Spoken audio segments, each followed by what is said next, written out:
أعوذ بالله السميع العليم من الشيطان الرجيم بسم الله الرحمن الرحيم الحمد لله رب العالمين وبه نستعين وصلى الله على محمد وآله الطاهرين وعلى الله دائم أجمعين من الآن إلى قيام يوم الدين آمين رب العالمين. بسم الله الرحمن الرحيم.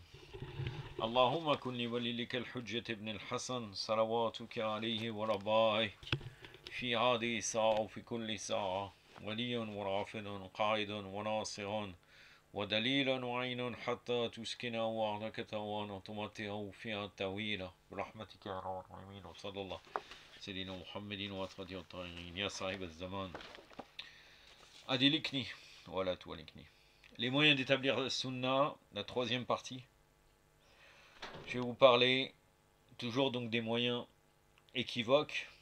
Et comme il n'y en a qu'un seul, c'est toujours le khabar wahed, le rapport à l'unique transmetteur. Là, on va parler de la divergence entre les fondamentalismes sur l'utilisation du rapport à transmetteur unique.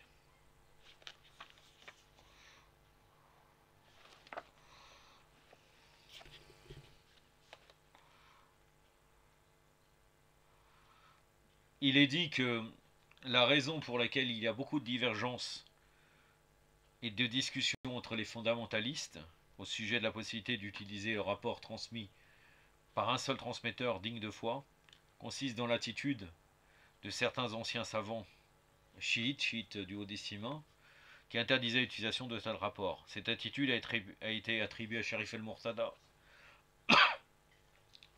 décédé en 436 de l'Hégire, 1044 après Jésus-Christ, à Ibn Zora, 579 de l'Hégire, 1183 après Jésus-Christ, à Tabarsi, 6e siècle de l'Hégire, 12e siècle après Jésus-Christ.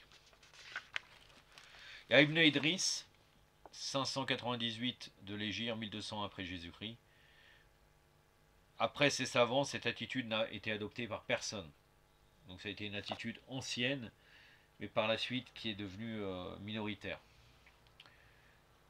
On peut expliquer cette attitude par le fait que le temps relativement court qui sépare l'époque de ces savants de celle des infaillibles, où les moyens péremptoires, ou surtout la récurrence, étaient encore en vigueur parmi les disciples directs des imams. Donc on avait un écart qui n'était pas assez grand pour se retrouver avec des rapporteurs ou transmetteurs uniques. Des rapports aux transmetteurs uniques. Il y avait toujours moyen et matière aux moyens péremptoires pour pouvoir utiliser. Donc ils ont refusé d'utiliser le rapport transmis vers un seul transmetteur car il disposait des moyens péremptoires mentionnés. Beaucoup de hadiths qui nous sont parvenus comme étant des rapports transmis par un seul transmetteur étaient à l'époque de ces savants des rapports récurrents. Ça c'est Hashim Marouf el-Hassani qui le dit dans Dirasat el-Hadith, Fi el-Hadith wa al-Muhaddissin, études sur la tradition et traditionniste, édition Dar et Ta'aruf, les Madbouha, Beyrouth, 1978. À la page 43. Donc ça explique le fait qu'il y avait très peu en vérité de rapports à transmetteur unique, Khabar al-Wahed, et en plus de ça, ceux-là à l'époque étaient des rapports récurrents. Ça explique la possibilité qu'avaient ces savants de déduire pratiquement les qualifications légales, puisque l'opération de déduction n'était plus possible à l'appliquer ultérieurement lorsqu'un indice récurrent était devenu de plus en plus rare. À ceci, on peut ajouter que cette attitude ne s'étend pas autant des infaillibles, car leur biographie, mais surtout leur hadith mentionné plus haut, montre qu'ils utilisaient la parole transmise par l'homme digne de foi, et demandaient à leurs disciples de l'utiliser. Nous avons signalé que ceci était une chose évidente et ne faisait l'objet d'aucun doute. Bien que les questions qui portaient sur des questions très variées et très détaillées que posaient les disciples à leurs imams étaient très fréquentes, parce que les imams eux-mêmes voulaient leur expliquer tout ce qui touche à l'opération de déduction, comme nous l'avons vu comme nous le verrons plus tard, lors de l'étude des fondements pratiques et des règles de contradiction.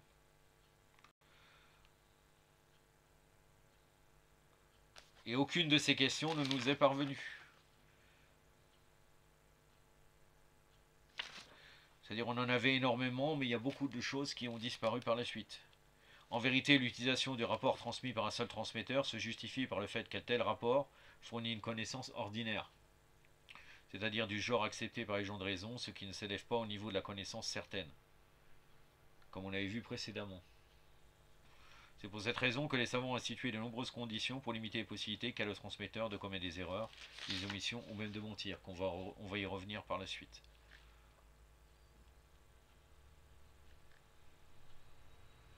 C'est-à-dire que la question du transmetteur unique n'était pas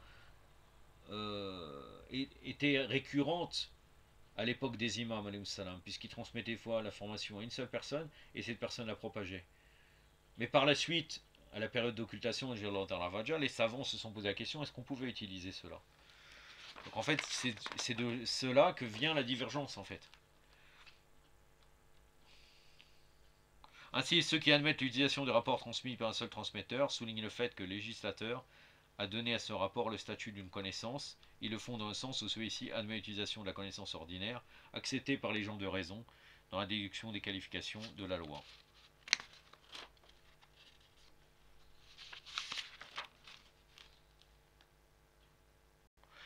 Shiratoussi, il dit à ce propos, celui qui pratique à partir du transmetteur transmis par un seul transmetteur ne le fait qu'en vertu d'une preuve donnée par le livre, la sunna ou le consensus, et cette pratique n'est pas une pratique non fondée sur la connaissance.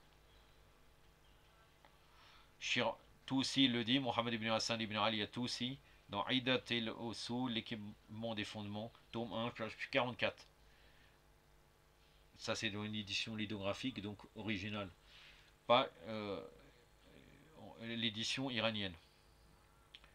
Sharif al-Murtada nous dit, pour ce qui est des qualifications légales, l'existence d'un moyen qui conduit à la connaissance est indispensable. Si on adore Allah par la pratique à partir du rapport transmis par un seul transmetteur, cette adoration est légale et la pratique est valide car une telle adoration implique l'existence de la connaissance.